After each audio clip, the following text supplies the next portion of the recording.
Nikki Haley lost the South Carolina Republican primary to Donald Trump by roughly 20 points, 59 to 39. It is her home state of South Carolina, where she was once the governor, where she's been described as one of South Carolina's favorite daughters. And she took a historic loss in South Carolina.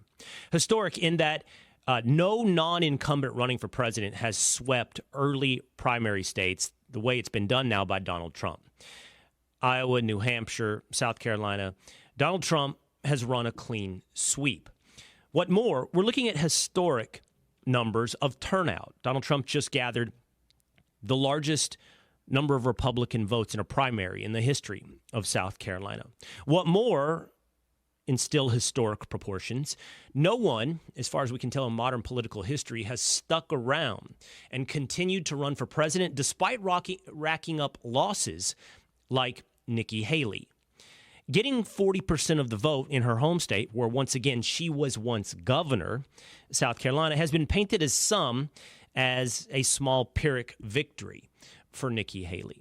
Karl Rove was on the Fox News channel that night offering voter analysis and said this reflects a party divided. I respectfully but strongly disagree. At this point, any other conclusion than the Republican Party belongs to Donald Trump is simply spin. South Carolina is the exclamation point on the idea, on the reality that right now the Republican Party is Donald Trump. A 20-point loss in your home state where you were once governor can in no way be spun as a victory for Nikki Haley, which leads to the question of why. Why is it that Nikki Haley continues to run for president? People look inside the numbers, I think either lying to themselves or lying to the public about what's actually happening. People have suggested, Nikki Haley has suggested, for one, that people want a choice, that this is not a Soviet-style election with only one choice. What is glossed over there is that people have made their choice over and over. There's nothing Soviet about losing in a constitutional republic at the voter booth with the will of the people having spoken against Nikki Haley. Secondarily, Nikki Haley has said that she is the political outsider set against the Republican establishment that wants her to leave the race for president. I don't know in what world, I haven't had that explained to me in some way that makes sense, how Nikki Haley is the political outsider while Donald Trump is the Republican establishment. And thirdly, although perhaps a little more granular, Nikki Haley has said that she is the candidate for the youth. She is tomorrow. And Donald Trump with his age, like Joe Biden with his frailty, represents yesterday. Well, youth vote in South Carolina looks like the following. The strongest turnout for Donald Trump was in the age of 17 to 29. Although it only makes up 6% of the electorate, Donald Trump got 71% of the vote, according to exit polls, among voters age 17 to 29. There's no spin, there's no lie, there is no narrative that you can set that leads you to any other conclusion, but that South Carolina is an exclamation point on the fact that the Republican Party belongs to Donald Trump. Now, I have friends, many friends, who will hear that statement and consider that advocacy. And I find myself continually surprised at the idea that an accurate depiction of reality is somehow internalized as pom-poms and cheerleading. You cannot say you are someone opposed to Donald Trump. You cannot actively change reality if you cannot accurately describe reality. And there is no reality where Nikki Haley represents Republicans. That doesn't mean there aren't some people out there that would vote for Nikki Haley. She won the counties around Charleston and Columbia, more urban, college-centric, educated, more well-off counties in South Carolina. And I know many people who would tell me they simply can't vote for Donald Trump, that they are for Nikki Haley. But Nikki Haley is a blank slate. She is Joe Biden. I don't mean that ideologically, although I think they share some similarities, most notably when it comes to measuring the cultural winds of the moment and bending to what is the path of least resistance, what will get you the least amount of scorn, even if it costs you the truth. I think she also shares some similarities with Joe Biden in her willingness to engage in military adventurism, seeing the United States' role in the world as the global police. But what I mean by Nikki Haley as a comparison to Joe Biden is that she doesn't represent anything other than a response to Donald Trump. If you ask most people on the left, do they like Joe Biden, you probably don't have to wait but one or two sentences until they bring up the name Donald Trump. If you ask most people why they like Nikki Haley, you probably only need to wait one or two sentences until they once again bring up the name of Donald Trump. Everything in American politics is, as much as we would like to make it about ideology and much as we would like to make it complex, is simple and comes down to two words. For the better part of almost a decade, but easily 8 years, American politics has been Donald Trump. And those that vote for Nikki Haley are doing so for the same reason that the left votes for Joe Biden, as a response to Donald Trump.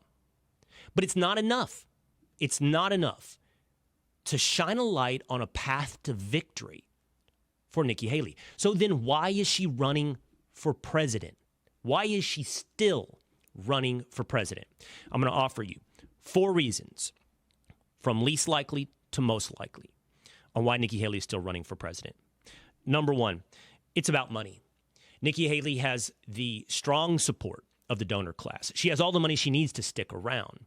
And the donor class doesn't seem to be flowing away from Nikki Haley despite racking up losses in Iowa, New Hampshire, and South Carolina.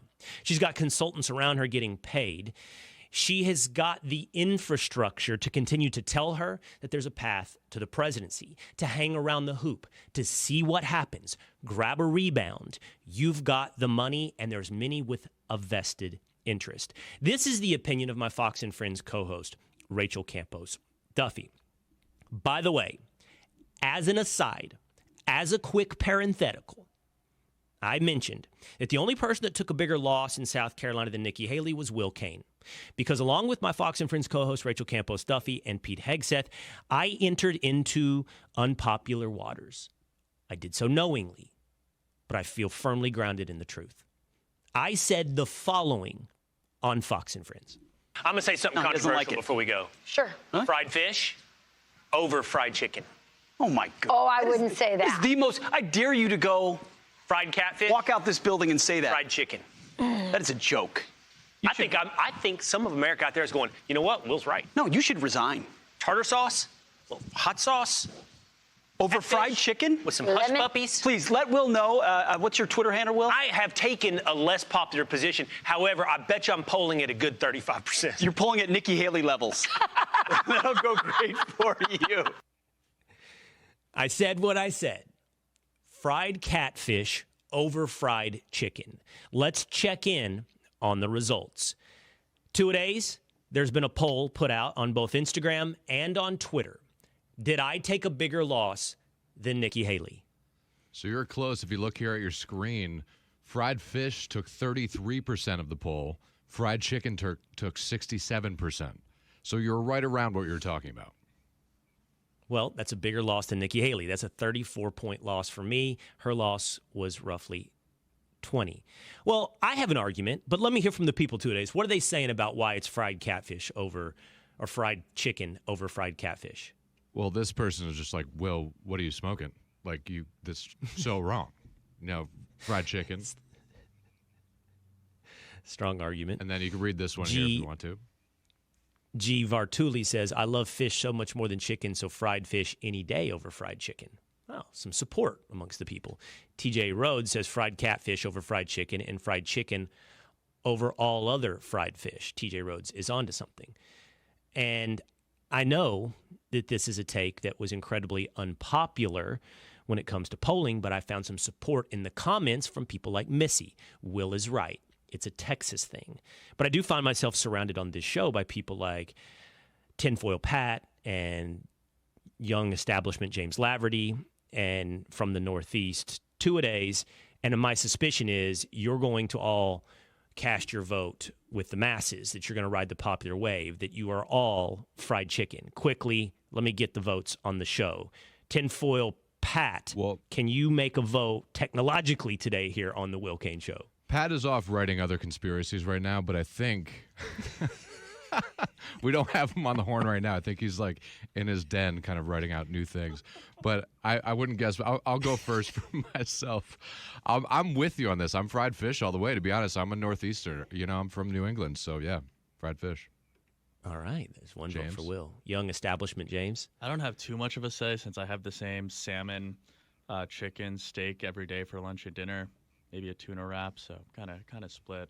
I'd rather probably have a Popeyes fried chicken sandwich than really anything, but I think the more pressing topic was that the distraction of the 2 buttons down on live TV kind of distracted me away from the argument itself. Wow.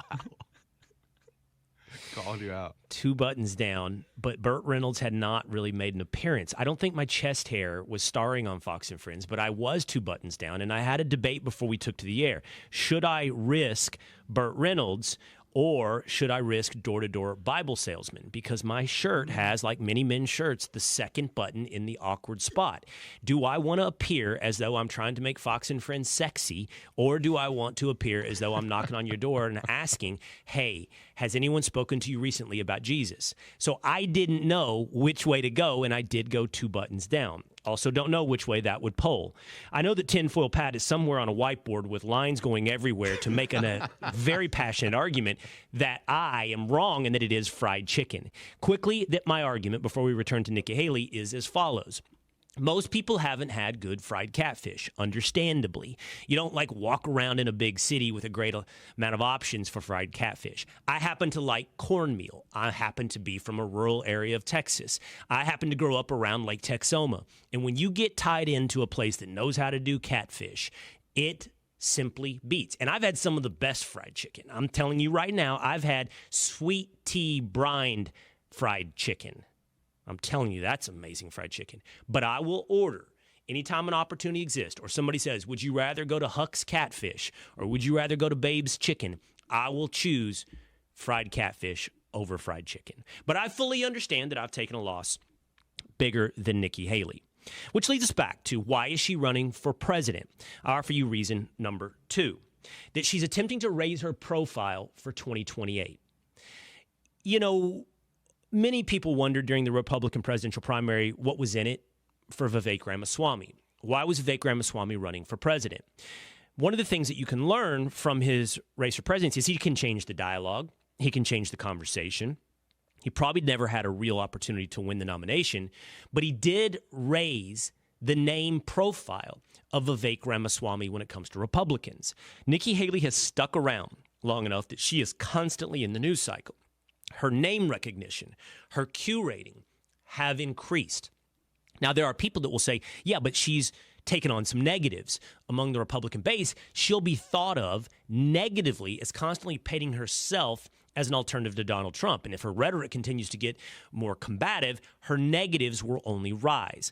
I happen to think that memories are short. I don't know that that will last through 2028. And she has some strategic upside to keep her name in the conversation, that she has, by prospect of losing, maybe increased her opportunity in 2028. But I don't think that's why she's still running for president. That takes us to 2024. Last week here on the Will Cain Show, Bill Hemmer joined us. We had a conversation about a conversation he had with Nikki Haley on America's Newsroom. Bill Hemmer asked her if she's attempting to be an insurance policy against something happening with Donald Trump. What that something may be, who knows? Right now, or at least for the past several months, the supposition has been that it will be something in a courtroom. One of these indictments, that has not turned out to be the case, one of these cases that turns into a conviction changes the equation for president. But it's getting harder to see, first of all, how anything derails Donald Trump. Certainly an indictment didn't do so. His poll numbers go up. What would happen with a conviction? Do we have any evidence to believe, at least among the Republican base in a primary, that anything else would happen but to see his numbers go up? There's other potential black swan events. That was described by Byron York on Fox and Friends. a Fox News contributor and columnist at the Washington Examiner, Byron York, said, who knows? It could be anything. That's what a black swan event is, something unforeseeable. People have talked about, how is it that with so many, first of all, opposed to Donald Trump, so much in the infrastructure of the United States political system, not just positioned against Donald Trump, but throwing everything they've got at him, and a anti-Trump base lathered up into a froth, how something hasn't happened to Donald Trump or attempted to take him out. Yes, physically. Assassination from a race for president. He's also 77, so you could be saying, well, what about his own health trouble? Could something come up? Whatever it may be, is Nikki Haley positioning herself for, as an insurance policy, hang around the hoop, see what you get, see what kind of rebound comes your way. However, even if something happens, I don't see the Republican base. While memories are short when it comes to 2028, memories are crystallized when it comes to 2024. I don't see any scenario where the Republican base or Donald Trump sits there at a convention, unable to run for president, and says, we now must all rally behind Nikki Haley. I think they would find another name for 2024. Which leads me to the fourth option, and the one that I find the most likely. Nikki Haley has said she will stick around through at least Super Tuesday. This weekend, I had on Fox and Friends the chair of No Labels. His name is Joe Cunningham. He's a former Democratic congressman from South Carolina.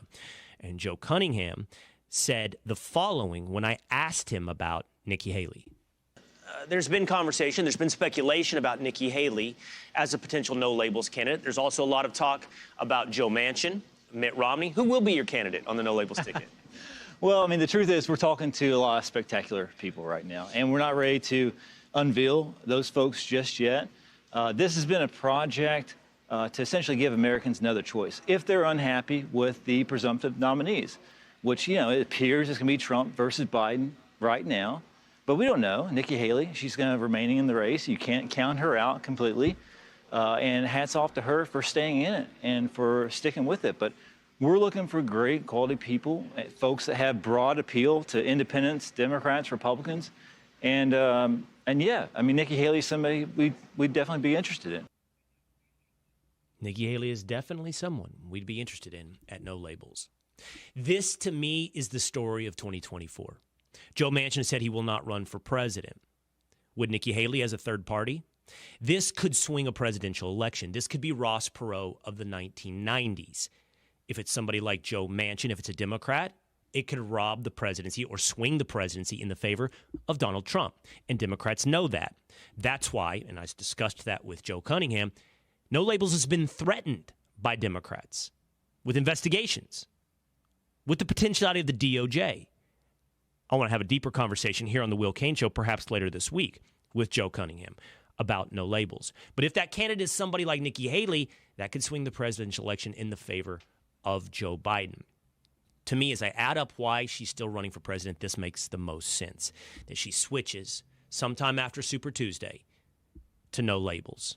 That is my best guess at why Nikki Haley is still running for president. Hey, it's Will Cain. Click here to subscribe to the Fox News channel on YouTube. It's the best way to get our latest interviews and highlights. And click to subscribe to the Will Cain podcast for full episodes right now.